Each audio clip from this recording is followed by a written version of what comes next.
Hello everybody and welcome back to another episode of Fishing North Atlantic. Now as you can tell, we're back out here on the Ocean Runner. I think it's called the Ocean Runner. Yeah, it's the Ocean Runner. I had to make sure. Woo! Getting real close to that there shore. But yeah, we did come down to Dennis Point, as you can tell. A little bit different scenery. Just because I wanted to run out and see if there was any fish. But then I couldn't find no swordfish, just off a hand. So I was running out of fuel, so I had to come back. But other than that, I did get a tip, and I think that is deep enough, I think. But I'm not for sure. I don't know. It's kind of the same color. So what we can do is we can go like over here and then just run it along that way, which would be okay. There's a few little dots here and there, but not a big deal. And if we just run it nice and easy like that, and hopefully there'll be some fishes down below us. But just in case there are, what we need to do is we need to get somebody, probably Pearl, somebody down there. There is a tuna. Haven't seen any swordfish yet, and of course we're after swordfish now and not tuna. There's a swordfish. We're definitely going to be setting this one here. Might as well set the autopilot and go all the way up to as fast as we can get this baby to go. There we go. And now that we're ready to go, we might as well start setting. What we're going to be doing is we're going to do, I think we're going to do 10 line sets. So we're going to have four lines, 4 strings, whatever you want to call it. Hopefully we can figure out where the tuna, or the swordfish, and tuna are. We have about 50,000 pounds of tuna. We can still catch at 356,000 pounds of swordfish. So hopefully we can find some of them. Are going to go with a little bit of shallowness. So a few lines might not necessarily get what they needed, but it's fine.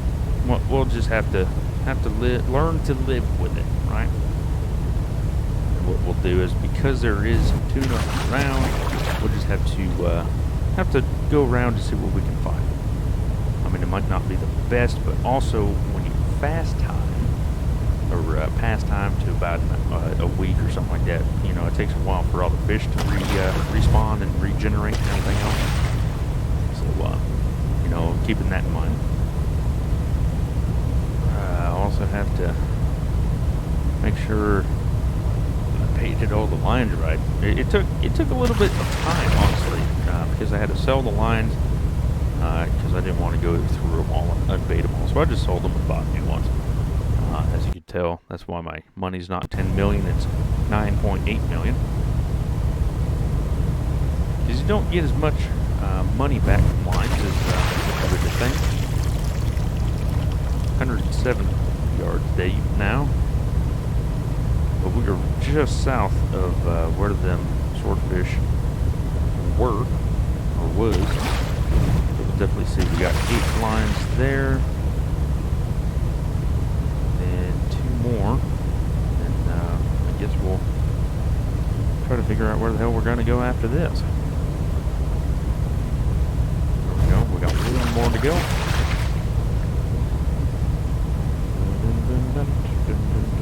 Now, of course, when it's not swordfish season, they're everywhere. But as soon as we need to find them, they're not there. But anyway, so what I'm going to do for now is just, I'm going to take a look around. Now, we did set the 10 here, so we got 30 lines left to go. But so this video is not completely long. What I'm going to do is I'm going to cut it, and then once I get done setting all the lines, then I'll be back with you. So I will be back real soon. All right. So I went around, kind of did like this little square thing. There's a lot of tuna swimming at the top of the water here, so I kind of just continued the square motion here. But we'll definitely see what we can do here. I forgot to put Pearl. Whoops. Forgot to put her to go to sleep, but no big deal. No big deal. She'll be fine. She's going to get a good payday after today. After today's lines are picked up, and it is really smooth today, smooth indeed. But anyway, hopefully we'll catch something. because we need some money. Now the swordfish are coming in, so let's not hit the buoys because I don't want to damage the boat. Even though I can make Pearl do it, but it's fine. Let's see here. 3-liner straight off the bat. Let's go. Let's go. Now, we might not get a lot of, you know, weight because of the fact that swordfish, for some reason I think swordfish weigh less than tuna. But we'll definitely see after this first line. It's absolutely amazing that we got 3 off the first line. So we'll see. We'll definitely see what goes on here. Now, of course, like I said in the previous events, 1,300. So, I mean, maybe they're small swordfish, I don't know. But anyway, in the previous events, we could potentially do it ourselves and then get the 50 or 60K from paying someone else to do it. But we'll definitely see how it goes. Shallow water, okay. So I figured that was going to happen just because of where it was. At least we caught one. Just because it was, you know, in that little bubble there, wasn't the greatest. But I mean, that one fish alone was over a third of the one with the 3. So not too terrible. Man, it's so clear you can barely see the lines up there too. Oh man, only one again? Seriously?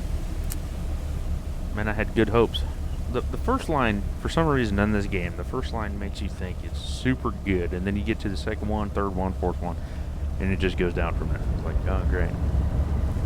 I mean, this game is definitely a confidence booster, and then it just murders you at the end, you know. There's 2, so that's good. But what's also funny is that, so I have Netflix. And what I've been watching lately, especially like when I'm trawling and whatnot, you know, it takes a while to pick up the lines and stuff like that. So, because it takes so long, I'm watching I Am a Killer. And honestly, it's kind of interesting. I mean, if you guys got Netflix, you know, and you play this game and you want something to do while you're fishing and whatnot, watch I Am a Killer. It's a good show. Gives like the whole story, and you know, it pretty much like the way I put it to my gal is it puts me as the jury. Okay, like is they guilty? Are they not? So I don't know. I think it's interesting. But we got a tuna on this line, so I mean we're helping out on the tuna quota as well. So good.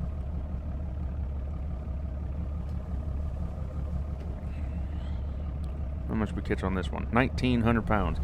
So that right there honestly leads me to believe that tuna weigh more. So, I mean, I think it's interesting. We got 2 tunas. 2 tuna on this one. Okay. Interesting. So we're definitely going to have to find out how does it tell you how many is quota, catch time. Okay. I wish it told you how many fish you caught in each. Oh, I didn't see. 1,400 pounds. 1,400 pounds on that one.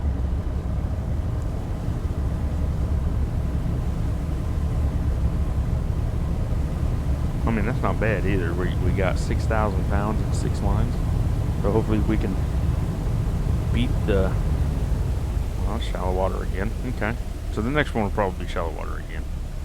So let's actually, because she's already working, or already worked, let's put her into the repair room. 237 pounds. Wow. That's such a giant. Such a giant.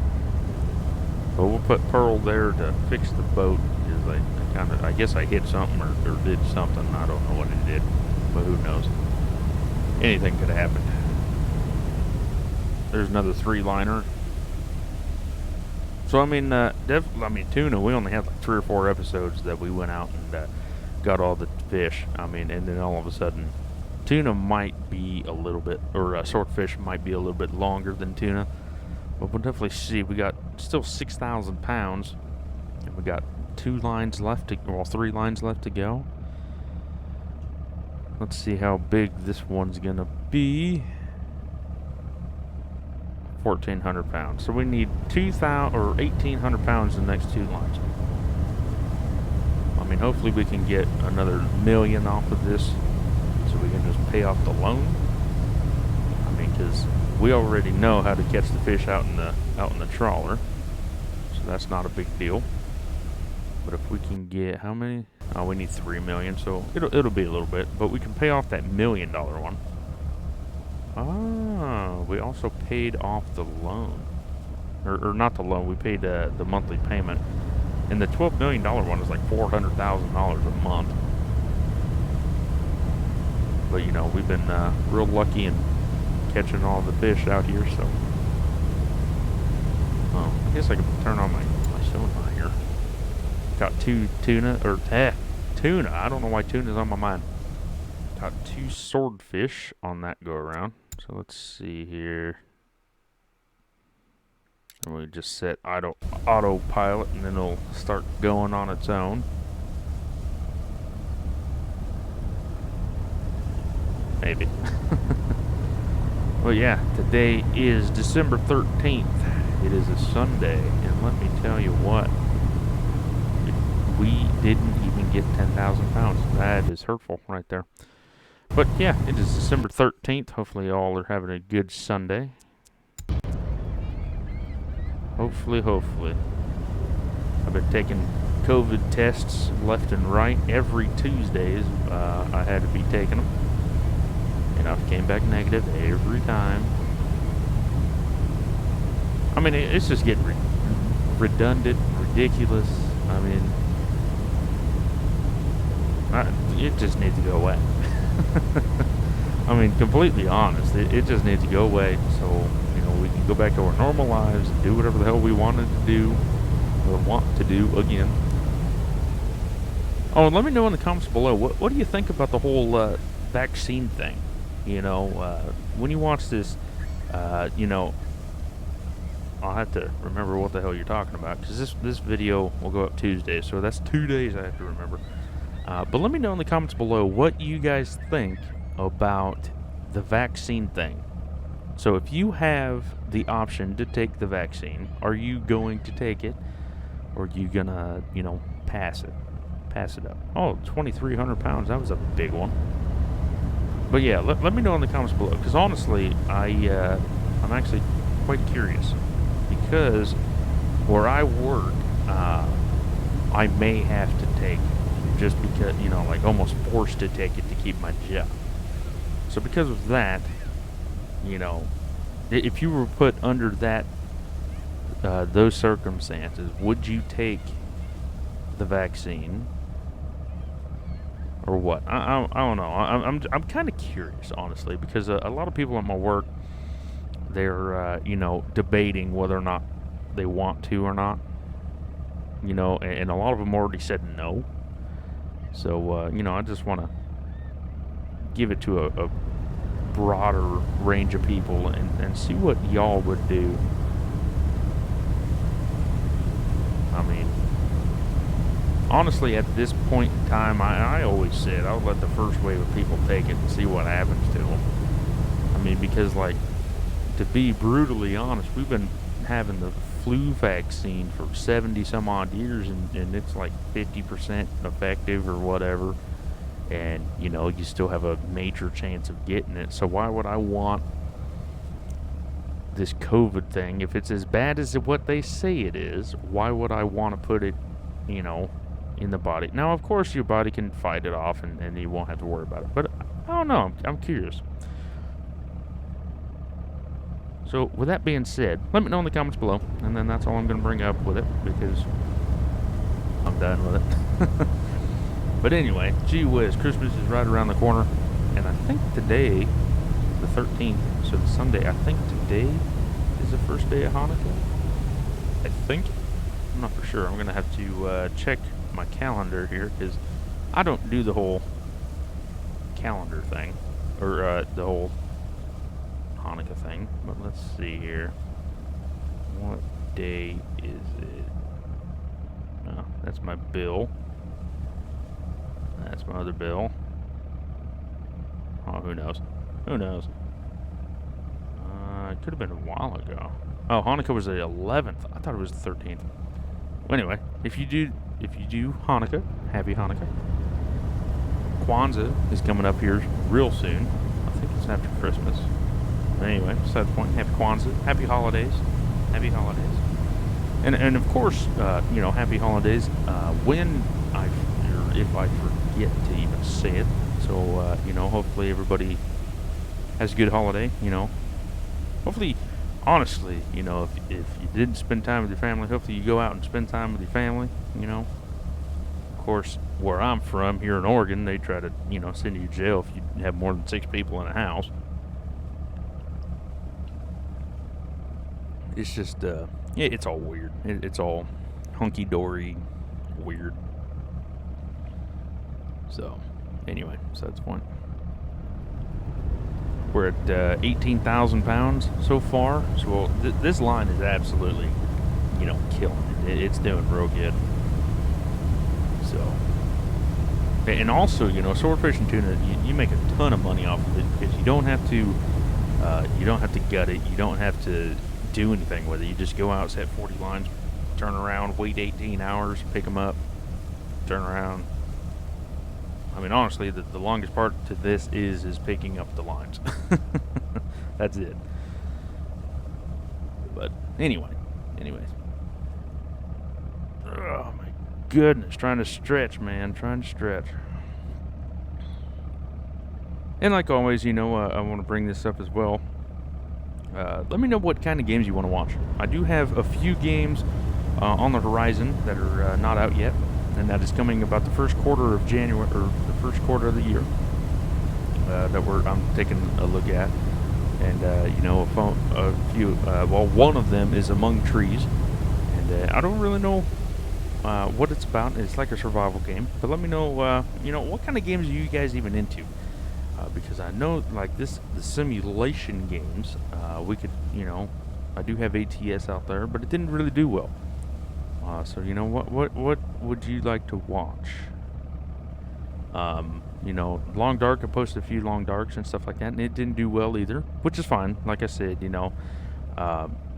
it's all up to you guys if you want to watch it or not. But I'm just trying to, throw some videos at you and seeing what y'all want to watch, what you don't want to watch, so on and so forth. And honestly, the only reason I posted the Long Dark is because it had a new region on it. I had Bleak Inlet, that video, it's up to like almost 1,700 views. And, that is by far the most popular video on the channel at the moment. And I don't know if y'all watched it or not, but if you did, thank you so much for watching it. And, it keeps going up and up and up. In the last 28 days, I've had 88 views on it. So, it's not going up, insanely fast anymore, but honestly, it exploded, and me and my gal, we were watching it, and we were like, oh my God, it just keeps going up and up and up. And to be in the position that I am in, like I keep telling y'all, I'm just a weirdo that plays games and posts it on YouTube. I never expected anything from it. I never, I can't say I'm not in it for the money. Because everybody's in it for the money, or else they wouldn't do it. But honestly, I'd love to do it. I've told my gal multiple times. It's a hobby now. Me and my brother, a long time ago, we always talked about, how fun it would be to play, Black Ops Call of Duty or Call of Duty Black Ops 2 and stuff like that all the time and upload it and stuff like that, but we never had the money to get a PC or, the recording software and stuff like that, and then we just never did it. So to have the chance to actually do it, I got my computer. It's not the most powerfulest thing in the world. It's a i5, stuff like that. But I got it for like $899 or something like that at Best Buy, and she's been doing fantastic. She's had a few quirks to her, but she's been fine. She's been running everything everything good for me and stuff like that. And you know, and my gal bought it for me. And you know, honestly, this is probably the best present I ever had, just because, you know, I got to do this like little dream thing, as you know, you would call it, I guess. And so honestly, you know, I did the trucking. I that was my first dream. When I was 4 years old, I wanted to be a truck driver. Why? I have not a clue, no idea whatsoever. I wanted to do it. And so when I turned 21, I got my CDL, and I went out and did it. And you know, what was funny is that when I saw truck's bobtail, which is just a trailer without, or with just a truck without the trailer, you know, my brother said, now take it with a grain of salt, I was like 3 or 4 at the time, but my brother was like, oh yeah, that truck's broken. Well, bastard was lying. But I mean, in a grand sense of things, he wasn't necessarily lying, because without a trailer, you're not making money. So it was broken, because if you don't have a trailer, you're not making money. And that's a fantastic aspect of looking at it. You know, you got to have a trailer to make money. So therefore, if you don't have a trailer, you're broken.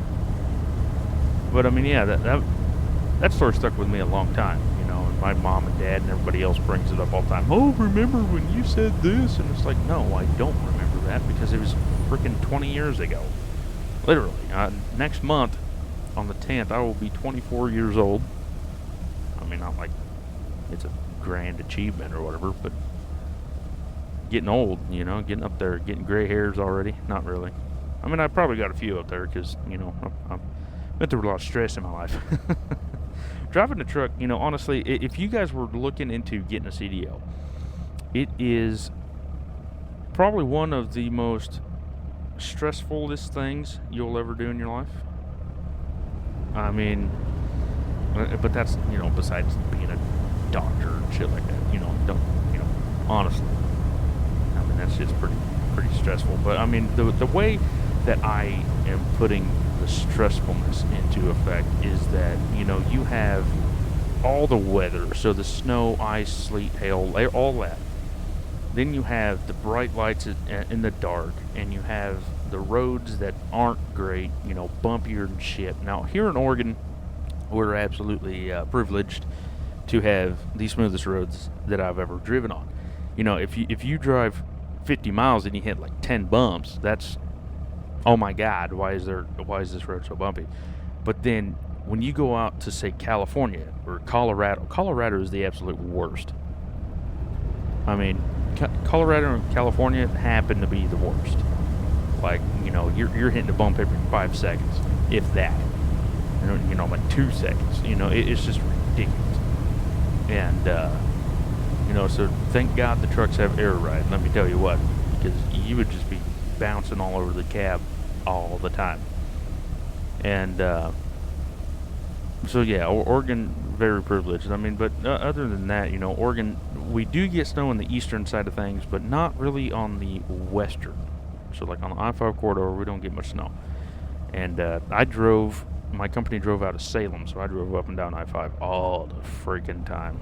Like the last 2 months I drove, so July and August, I went from Halsey, Oregon, which is actually 216 on I-5, just north of Eugene, down to the Bay Area, so San Francisco, turned around, went back up, and back and forth. I did that for 2 months straight.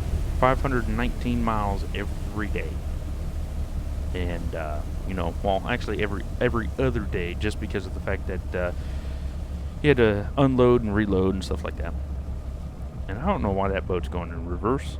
I've noticed that for a while now, but I knew if I changed the if I changed the story, then I'd forget. But anywho, yeah, it was ridiculous. I did that for literally 2 months straight, and that's besides the fact when I first. So I worked at this company for 6 months, and then when I had a kidney stone in April of 2019, it was kind of a mutual agreement in a sense that I was fired and I quit at the same time. because I couldn't. They wouldn't let me drive the truck because of, you know, they didn't want me in the middle of nowhere in pain. So they didn't let me drive, but at the same time, I needed a job. So it was a very confusing thing that happened. But long story short, I had to run home, or actually get a rental car, go home from Payette, Idaho to my home, which is about 8 hours away. Get my own personal pickup, turn around, go back to Payette, Idaho, and then unload the truck, and then go back home. And so, you know, we basically, on the way home, I didn't necessarily quit yet, but I was like, you know what, fuck it, I'm going home. So I went home, and then I stayed at home for like a week or two, because I thought I'd pass it by then. And then after 2 weeks, I didn't pass it. And so they're like, okay, well, you know, it's been a month, so if you can't pass it within 2 days, then you're gone. I said, screw it. Because I know that, you know, if you quit, it looks bad, but if you get fired, it looks even worse. And I didn't think about it like, oh, hey, if they fire you, you can get unemployment. I didn't think of that. And so I quit, and long story short, I passed the kidney stone about 2 weeks after they fired me / I quit, whatever. And then I went and got my shit out of my truck, came home. Then I got a kidney infection because of all the kidney stone and everything else. The kidney stone was 5 millimeters wide or big or whatever. And, you know, I couldn't take painkillers. And just because of the fact of I couldn't take painkillers because of the fact that I was driving a semi. So I couldn't take any because of that. And two, when I had my gallbladder taken out, painkillers didn't work. I had to deal with all the pain, and, you know, they didn't touch it. So, you know, it gave me one hell of a head high, but that was it. I was like, okay, well, it's a waste of time, so I'll just deal with it. So then after that, again, I said it was a long story. So after that, I, you know, was applying for everything, and, you know, nothing was catching, stuff like that. So my gal actually got a job, and she was paying the bills, but we were only living on like $200 a month. And I said, you know what? I said, I'm healthy again. I don't necessarily want to do what I'm about to tell you, but we should go back to on the road. She said, you know, we don't have to. And I said, yeah, I know we don't have to, but if we do, we'll have more money, and we'll have, you know, build up the savings account, so on and so forth. And so, because, like, you know, it took 6 or 9 months or something like that, and we were not making any dents on that rental car that we got. At the end of the day, the rental car was, I think, $3,500, and that was because we had it for a week before, and then we drove from Payette to my house, and, you know, at the end of the day, it was about $3,500 with tax, because we were in Idaho. And then because I was under 25, you had to pay the insurance fee, and just so on and so forth. Like, it was ridiculous. So $3,500 on my Citibank card, or actually I think it was her Citibank card, and like, we were, every dime that she made over the bills, we were paying to the credit card company, and so on and so forth. And so I told her, I said, you know, if we go out on the road, it'll be a little bit, but we can pay off the credit card bills, we can pay off our bills, and then we'll be fine. You know, everything will work out. She, you know, reluctantly said yeah. And then, you know, January was one hell of a mess. So I started back in January 3rd of this year. And so when I went out there, the first truck just had breakdown after breakdown after breakdown. And I think I told you all this in another video, but I mean, I'll tell you in the next video if I remember. And then after, so like 2 weeks, I'll give you the baseline of it. 2 weeks, I put 10 gallons of antifreeze, went to 7 shops in the Pacific North, or like Washington and Idaho and Montana, and I got 1,800 miles in 2 weeks, which you're supposed to get like 24 a week. And so it was just bad. And then, me and my driver manager, we were fighting all the time because the bastard didn't listen to me whatsoever. I just, because of the fact that I quit and then I came back, I wasn't basically respected, looked at the same level, so on and so forth. And and I wasn't a slacker either. I was driving as much as I could. The trucks were limited at 61 miles an hour, and so I was pushing that damn truck as fast as I could down the road, trying to do everything I could to be on time, deliver load. I was never late to one load unless there was weather, traffic, so on and so forth. Something that I couldn't prevent was the only reason that I was late for a load. And the OCM at this company, the manager of the terminal, he did not like me whatsoever. I mean, he accused me of getting fuel before I took this trailer that was supposed to go up to Portland. And then he was blaming me of moving my fifth wheel, so on and so forth. So I was like, you know what, enough's enough. And this is like in June time, and the further, like the more it went on, like I quit in August, and then I got my new job here at home. And in the last 2-3 months, it was just absolutely terrible. I mean, I could not deal with it anymore. And I always looked at my gal and I was like, what did I get myself into? Like, I understand that I quit and I came back and stuff like that, but I'm making you guys money. I'm making you money. I'm doing the best I can. I never really, raised Cain unless, I didn't like something that was going on. I just went with the flow, and it was just ridiculous. And then my last driver manager, I had her for like 2 months, 2-3 months, and I absolutely loved her to death. And she didn't fight me. She didn't like she would call me when I was driving down the road and she got off work or whatever, and she would just bitch and moan to me. And I got in the inside loop and I talked to her and stuff like that, and so did my gal. And I found out a lot of stuff about this company that I did not like at all.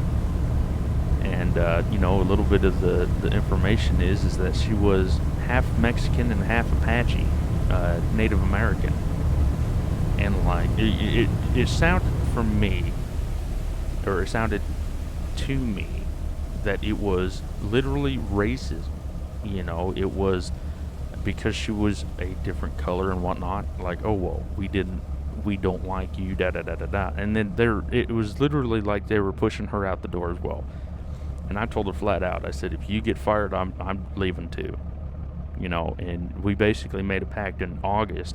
Whoever finds a job first is leaving. And when the first job that I had the interview to, I was going to Reno the next day, and I got the job, and I called her up and I said, hey, I'm done. 2 weeks and I'm gone. And she was hurt over it, just because of the fact that she said that I was the best driver she's ever had.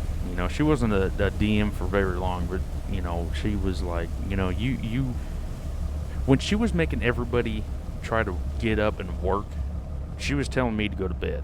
And I thought that was pretty funny too, and I walked into that driver manager's office and I talked to her, and my eyes were black because I didn't sleep. And I pushed that hard and everything else, and she was just the best freaking, she's the best DM I ever had, and I had 7 of them. And in 1 year I had 7 different driver managers, and she was the best one, and they got rid of her, and I don't really know why. And honestly, now I told somebody, I can't remember who I told, in the comment section, they'd like to hear about the trucking stories, and I got a ton of them. But honestly, this is why I came home, was because I just got tired of the BS. I mean, there was so much BS. I was trying to do my job, worry about all the laws, worry about everything else, and all these people could do was complain about how, I wasn't doing it good enough or fast enough. And it's like, well, if I could drive the truck faster than 61, then, things would be different. Now, on I-5 corridor, in Oregon, trucks can go 60. In California, they can go 55, and then Washington is also 60. But as soon as you get in eastern, even eastern Oregon, exit 109, or I think it's 150, somewhere in there, it's a little place called Boardman, Oregon.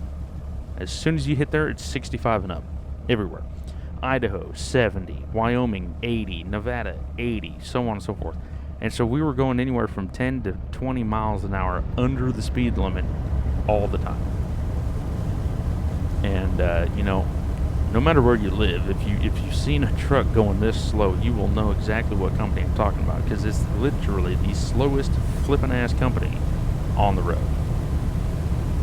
And,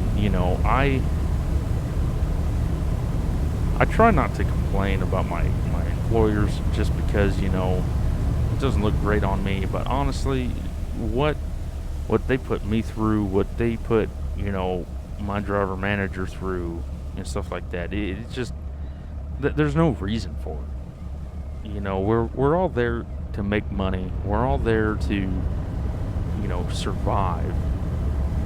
And yet there's all this BS and drama and everything else. I mean, it's just, I don't understand why it has to be there. But anyway, we're on the last line, and we're at 54,067 pounds as of right now. So we didn't do absolutely terrible. I knew that the swordfish were smaller, but we did have a few tuna in there as well. So we'll have to find a good price for swordfish. It doesn't really matter what the tuna prices are. As long as you're close to the tuna, that's all that matters. But anyway, it'll be a good little notch in the belt for the swordfish time. And let's see here. I actually need a new thumbnail. I've been using the same one for quite some time on accident. There we go. That one's a good one here. Right there. Put the HUD back so we can put them back into bed. Oh, my boat got fixed up and everything. Looky there. It just seems like, this, it works so much faster. Okay, let's see here. Fish prices. I just want tuna and swordfish. Whew, tuna fell like a block of bricks. 17, 19 and 18, 18 and 19. Okay, so we're definitely going to Yarmouth, just because of the fact of, they're not the greatest prices ever known to mankind, but they're not necessarily terrible. So 5 hours and 1 minute later, even though it's going to take us about, 10 seconds, 30 seconds. Then I get to edit and upload. Well, edit anyway. Well, actually, no, I need to edit and upload anyway. What time is it? It is 2:06 at this point in time. Let's see. $1 million just barely skimmed over the top of it. $77,000 extra. So we made approximately, over $1 million and then $58,000. So yeah, we made just over $1 million, which is, like I said, fantastic. So what we'll do here is we'll pay the $2,000, get more fish, or well, more gas, fuel, whatever you want to call it. There you go, $320 in there. And then actually, let's see how much money, or how many fish we got. A quota, 45,000 pounds. So 13,000 pounds of that was tuna. I mean, that's not bad at all. But anyway, I just want to be the first one to thank you so much for the likes, the support, the comments, the subscriptions, subscribes, or whatever. whatever you want to call it, subscribers, everything. It truly does mean a hell of a lot. So thank you all for all of that, and I will definitely see you in the next one. Take care.